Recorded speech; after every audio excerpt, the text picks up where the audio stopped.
Bismillah ve salatu ve selamu ala Resulillah ve ala alihi ve sahbihi ve men valah. İmam Bukhari rahmetullahi aleyhinin Sahih Bukhari namlı kitabıda kitabı teyemmüm hakkı toxtalatkan edik. Bugünkü babda İmam Bukhari rahmetullahi aleyh bundaqdaydı. Pakiz topa musulmanның tərtidir. Suğunun ornuğu şu yeterlik dedi. Hasanul Basri rahmetullahi aleyh şundaq degen ki təratli sundurup qalmasa teyemmüm bu adamga yeterlik dedi. Namaz okuşga yeterlik kupaya demekçi. Abdullah ibn Abbas raziyallahu anhu teyemmüm qilgan holatda boshqalarga namoz o'qib bergan. Yahya ibn Said degan ulamo shundoq deydi. Hech qisi yo'q. Teyemmüm qilib yoki sho'liq to'plarda, sho'liq tuproqlarda teyemmüm qilsa yoki shuningda namoz o'qisa hech qisi yo'q deb shundoq degan. Bu hamda 344-numurlu hadis. İmam Bukhari rahmetullahi aleyh bizga musaddad hadis so'zlab bergan edi dedi. Bu kishi İmam Bukhari'ninki büyük ustozlarining biri, tarjimali boshda o'tgan, lekin sal ko'nib qoldi. İsmi Musaddad ibn Musarhad ibn Musarbil degan bo'ladi. Bu odamninki kuniyasi Abul Hasan, lekin Musaddad nomi bilan bakrak mashhur. O'zi o'z davridagi nihoyat donliq katta hofizlarning biri. O'zi Basrlik, Iroqniki Basrdan 150-yillar atrofida tug'ilib, Hijriyaning 228-yillar atrofida o'lib ketgan, o'zi ishonchlik, hofiz degan nomlar berilgan. Bu odamga ulamolar nurg'un nihoyat katta baholarni bergan. Bo'lapmi shu ishonchlik degan baho, rostchilik degan baho hadis ilmida, uningdan boshqa hofiz degan nom bu odam uchun berilgan nihoyat yutuq bir baho.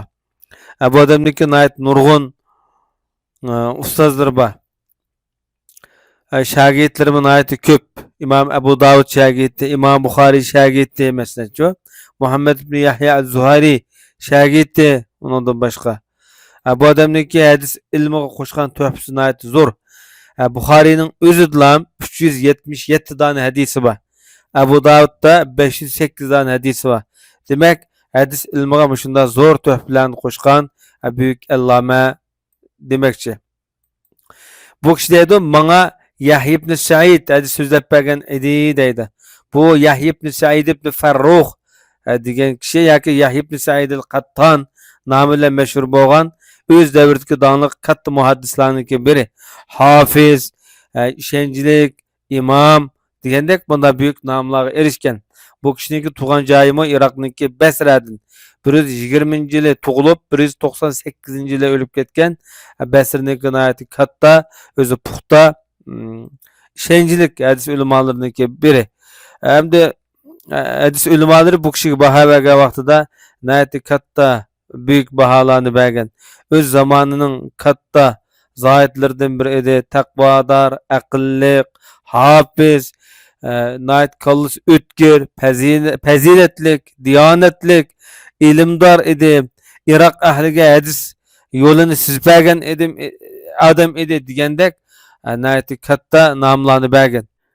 Hatta bu büyük zatdan Ahmad ibn Hanbal, Yahya ibn Ma'in qatorliq, Ali ibn Madini qatorliq o'z davridagi gigant hadis ulamolari bu kishidan hadis ilmi o'rganganligi tarix kitoblarida xotirlangan. Bu kishiniki hadis ilmiga qo'shgan tuhfalari nihoyat zo'r. Masalan, jumladan misol olaylik, Sahih Buxoriyning o'zida 279 dona hadisi bor. Sunan Nasaiyda 335 dona hadisi bor. Abu Davudda 212, Sahih Muslimda 126 dona, Sunan Tirmizida 102 dona hadisi bor. Hatta Muvatta Malikdimi bir hadis borligi xotirlangan. Demak, hadis ilmiga qo'shgan tuhfasi nihoyat katta, zo'r deyishki bo'ldi. Bu kishi deydi, bizga Avf degan kishi hadis so'zlab bergan edi deydi. Avf ibn Abi Jamila degan nom bilan mashhur. Mashhurroq qilib aytgan vaqtida Avf al-Arabi nomi bilan bakrak mashhur. Bu kishi shu Basrniki nihoyat donliq buyuklarniki biri. Hijriya 59-yil tug'ilib, Hijriya 146-yillar atrofida o'lib ketgan.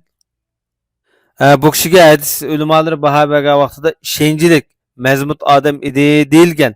Biroq o'ziniki mana shiyalik puroqi kuchlik, andin taqdirparast odam edi deb aqidaviy jihatdan aytgan vaqtida bu aybmi bu odamga berilgan. Biroq hadis ilmidagi bu odamniki ishonchlikligi, mazmunligi, hadisning rivoyat qilgan hadislarining nihoyatda ko'pligi, o'ziniki ham rostchilligi bilan bu hadis ilmidami nihoyatda yaxshi sifatlar bilan xotirlangan bu odam. Aqidaviy masalalarda ijtihod tufaylidan o'xshamaydigan farq bo'lgan taqdirdami, lekin bu o'ziniki sadoqati, rostchilligi, hadis ilmidagi omonatdorligi bilan bakrak mashhur bo'lg'achqa, bu odamning ko'p hadislari hadis kitoblarida rivoyat qilingan, jumladan Sahih Buxoriyning o'zilam 27 dona hadisi borligi xotirlangan. Bu odam deydi bizga Abu Raja hadis so'zlab bergan edi deb shundoq deydi.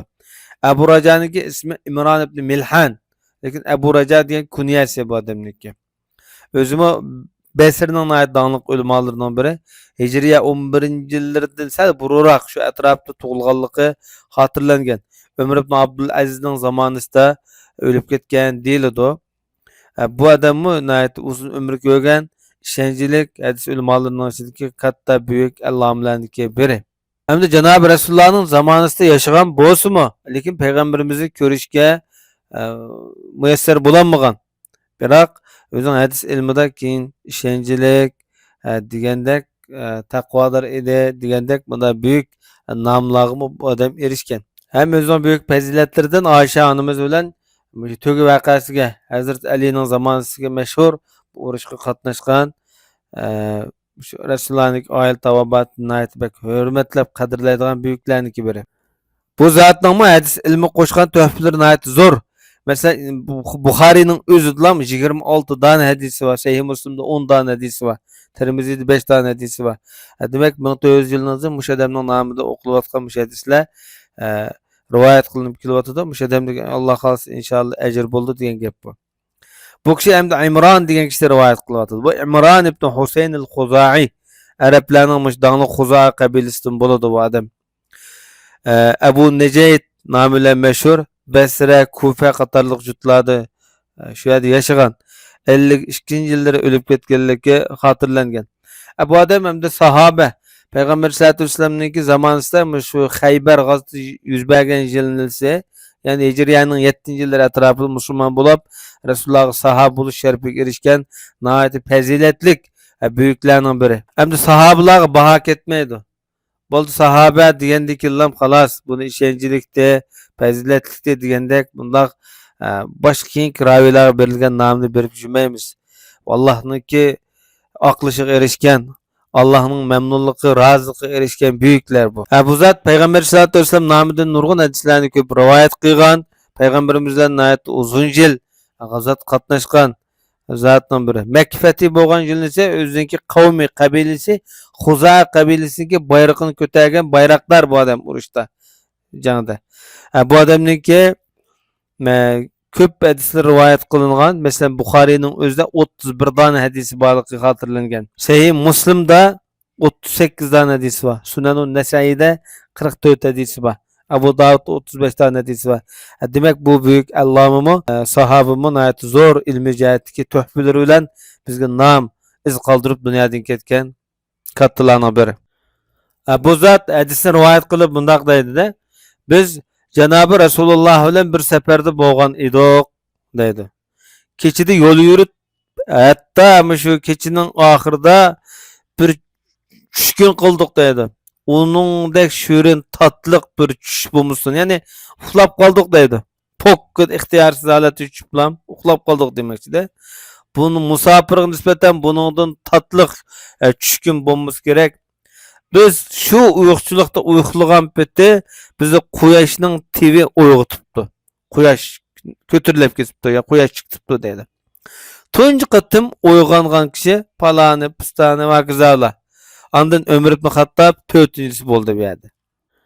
Ömür ibn Xattob roziyallohu anhu 4-inchi bo'lib uyg'onganda va payg'ambar sollallohu alayhi vasallamniki bir xislati uxlasa biz o'z uyg'onmoqcha biz uyg'otmaydik payg'ambarimizni.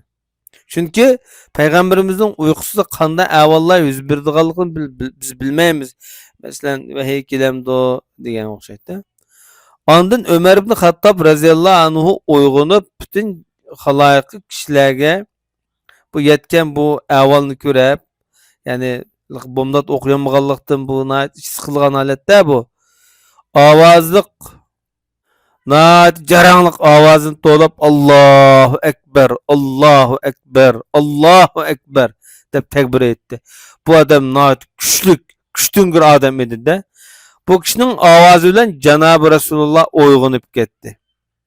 Resulullah oygangandan keyin sahabeler Resulullah'a boğan bu ahvalni şikayet kılıştı. Ya Resulullah'mış namaz okuyamay kaptı. Kanda kılamız degen okşaş. Cenab-ı Resulullah bular teselli berip hiç kısı yok, hiç kısı yok. Boldu meňla.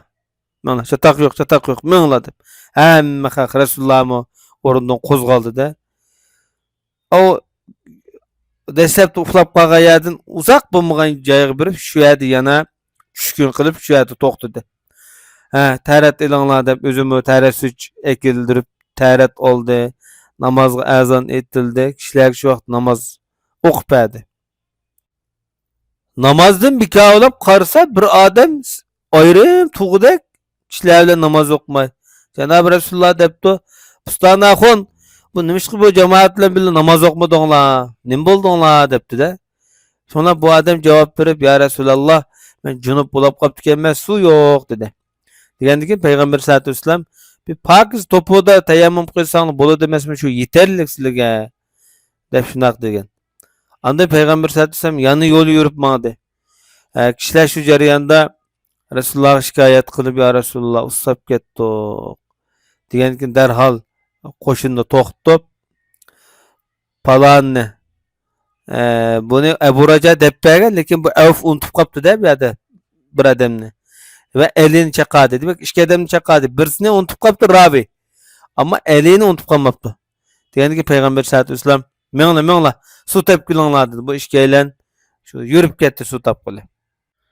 Bu işkeylen yürüp ketkendiň keyin bir tögünün üstüge iki tulum suny atyp algan bir ayal uçurap kaptı da. Bu ayalga depdi.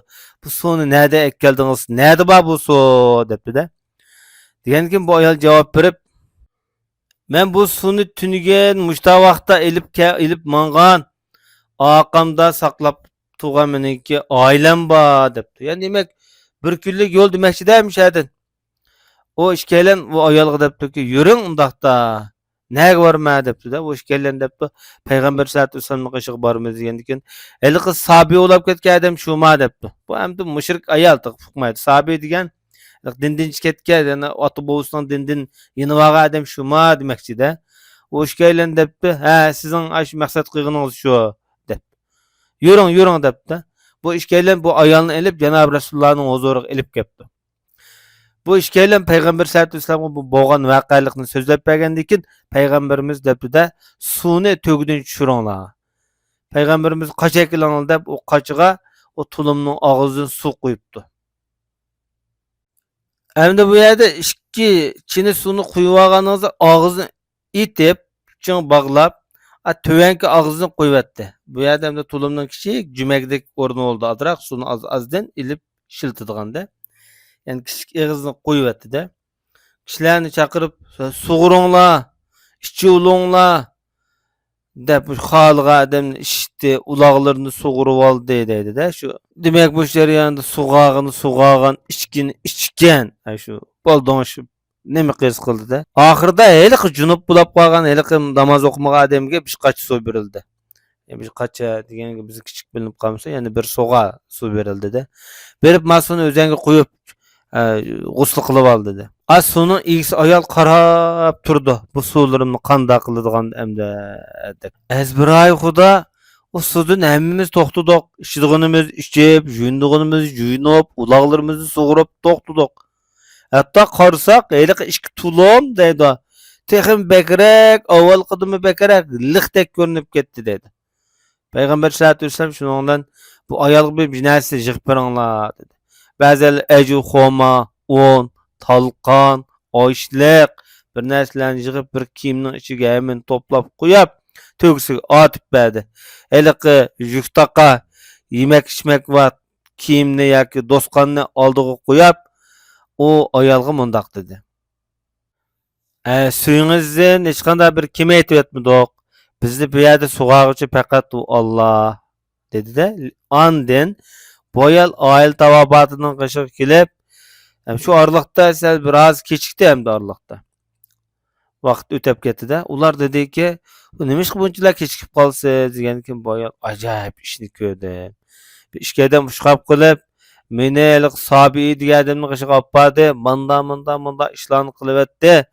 Azbiroy Xudo bu osmon zamin orasida, ya'ni shu o'ttir barmoq bilan ishorat barmoqni qo'lda ko'tarib turib, bu yer bilan osmonning oralig'ida ma'nodek sehrgar odamni ko'rib boqmadim jumayman deb bilqin hayojonda bosolmay gap qilyapti. Bijvosi bir sehrgar jodugar bu. Bijvolab qolsa haqiqatan u Allohning haqiqatan payg'ambari juma dedi. Shuningdek keyin hamda musulmonlar shu ayolning jutining atrofidagi mushrik jamoatlarga, qavmlarga urush qilib, ularningki mol mulkiga tegib, masalancha, ularni qirg'in qilib, qiygan bo'lsa-mo, u xotinning jutiga, mahallasiga hech qanday hujum qilmadi. Shuning bilan bu ayol bir kuni o'zining qavmiga, jamoatiga bundoq debdi-da. Bu xalqlar sizni bekor qasddan bundoq tashlab qo'ymadi. Sizlar bir musulmon bo'lganlar bormi dedi. Bu bekordan sizni bundoq tashlab urush qilmay, atrofida urush qiladigan ish yo'q. Bir sabab bor. Bir musulmon bo'lganlar bormi debdi. Degandan hammalar bo'ladi biz musulmon bo'laylik deb bu ayolning gapiga kirib musulmon bo'ldi. Hamda Abu Abdullah bundoq dedi. Abu Abdullah Imom Buxoriy rahmatullohi alayhi shu.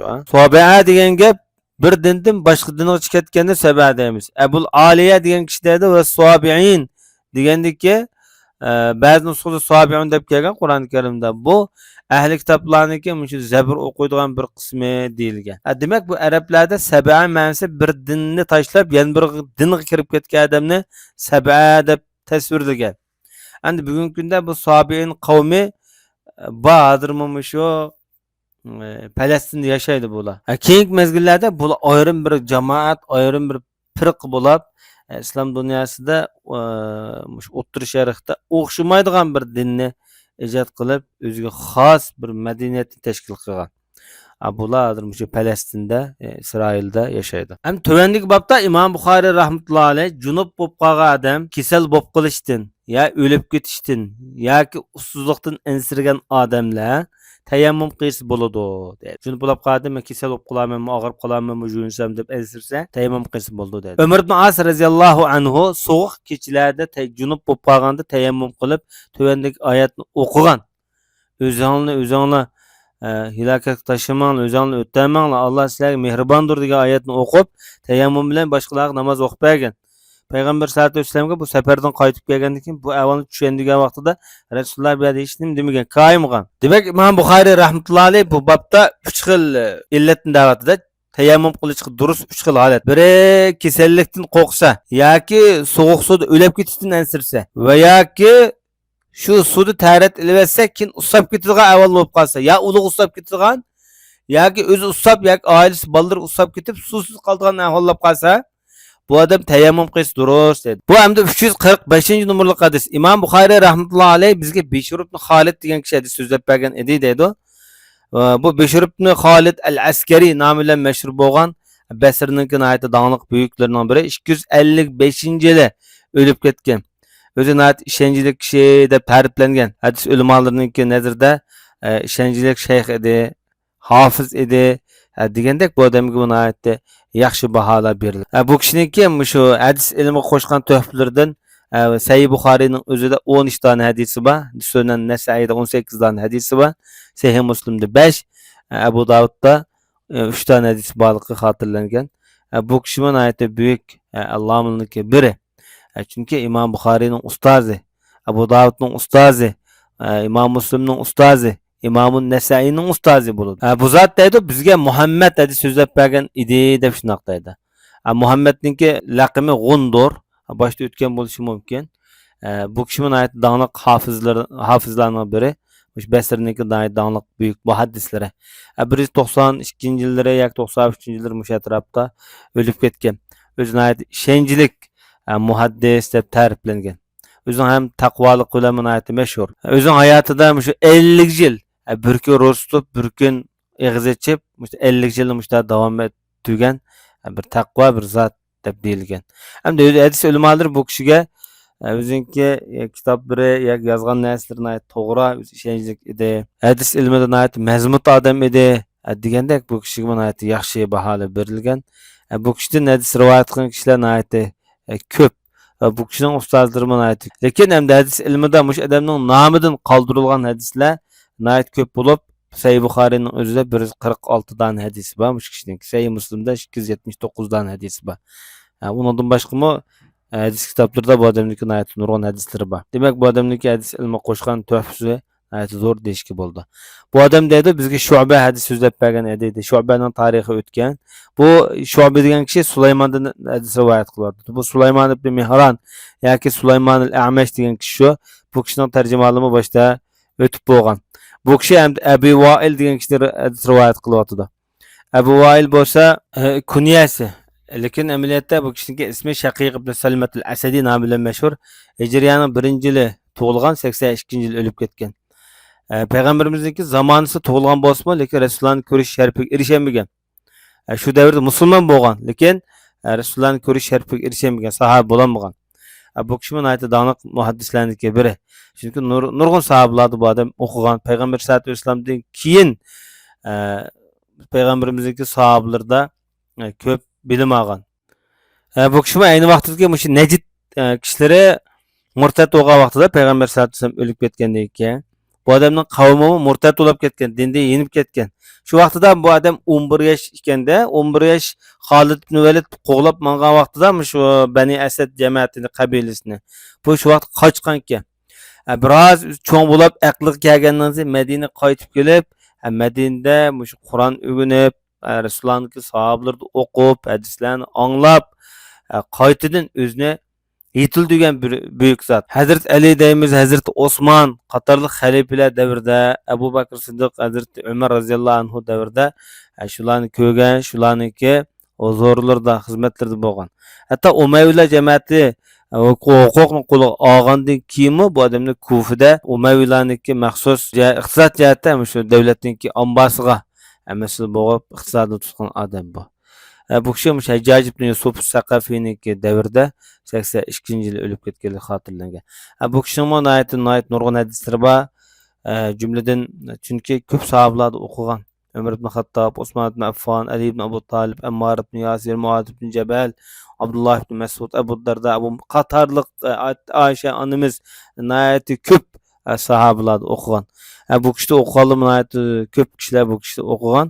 Bunu jiq sanab o'tmadik. Hamda ulamolar mush kishi qarab tabiin bo'lg'achqa, mush Abdullah ibn Mas'udning hadisini eng ko'p biladigan odam mush edi deb ta'riflagan Kufada. Chunki Kufada yashagan bu odam shu vaqtlarda. Boshqa hadis ulamolari hadislar ko'p odam edi degan. Yahya ibn Ma'in degan muhaddislar va undan boshqa katta muhaddislar bo'lsa, bu odamni ishonchli deb ta'riflagan. Demak, bu buyukning bu islom dunyosi qo'shgan tuhfasi zo'r. Jumladan Buxoriyning o'zidan 162 dan hadisi bor. Sahih Muslimda 92 dan hadisi bor. Sunan Nasaiyda 76 dan hadisi bor. Sunan Tirmizida 54, Abu Davudda 37 hadisi borligi xotirlangan. Demak, bu zo'r xizmat bu. Hozir qadar 1400 yildan masalan mush odamning nomida mush hadislar o'qilyotdi. Demak, bu islom dunyosini shu ilmiy jihatda, hadis ilmiy jihatdan zo'r beytqonlik bu. Bu kishi shundoq deydi. Abu Musa Abdullah ibn Mas'udga mundoq degan edi. Su topolmagan odam namoz o'qimamdi deb savol so'raganda, Abdullah mundoq debdi. Abdullah ibn Mas'ud shu. Bu yerda Abu Musa al-Ash'ari Abdullah ibn Mas'ud radhiyallohu anhuga savol qo'yapti-da bu hadisda. Mesela su topolmasa namoz o'qimamdi deb. Bu hadis burun cho'ng uzun hadisni sal qisqartib olibdi bu hadisni. Namoz o'qimaydi deb. Demakchi Abdullah ibn Mas'ud. Abdullah ibn Mas'ud debdi deb bunda ishlarga men ruxsat qilib kelsam, ular bu so'g'uq uchirgan vaqtida mushtaq qilib tayammum qilib namoz o'qib oladi deb. Ya'ni Abdullah ibn Mas'udning nazarida junub bo'lib qolgan odam tayammum qilmaydi. Cho'qim g'usl qilish kerak. Shu suv topgan qadar ashta yuraverdi, oylab demakchi bo'lsa kerak. Shuning bilan Abu Musa al-Ash'ari debdi-da, undaqda bu Ammarning Umar degan so'zi nada qoldi undaqda? Bu ikkisining gapini sen anglamaganmiding? degandikan Abdullah ibn Mas'ud dediki Ömer Ammarning so'ziga qanoat qilmagan deb javob bergan. Demak bu yerda Abu Musa al-Ash'ari bilan Abdullah ibn Mas'ud ikkalan biroz naytni munozir qilyotdi. Ekan dalillar naytni kuchli ikkala tarafniki. Hamda Abdullah ibn Mas'udmi o'zining qiyosini elyotdi bu jihatda. Chunki junub odam tayammum qilmaydi, oylab suv topishlik namoz o'qimaydi degan qarashni yoqlaydi ekan. Bundaq yo'lni kengaytirib yetib qolsak, oddiy sabab bana ko'rsatgan odamlarmi cho'qim tayammum qililishi muqarrar deb qaragan. Lekin yana buningda Imom Buxoriy rahmatullohi alayhi boshqa hadislardan o'ttirib qo'ygan tayammumniki durustlik haqidagi mazmunlar bakrak hadisni dalil qilgan, manbalagan asosda bakrak kuchliroq. Sallallohu alayhi nabiyina Muhammad va ala alihi va sahbihi ajmain.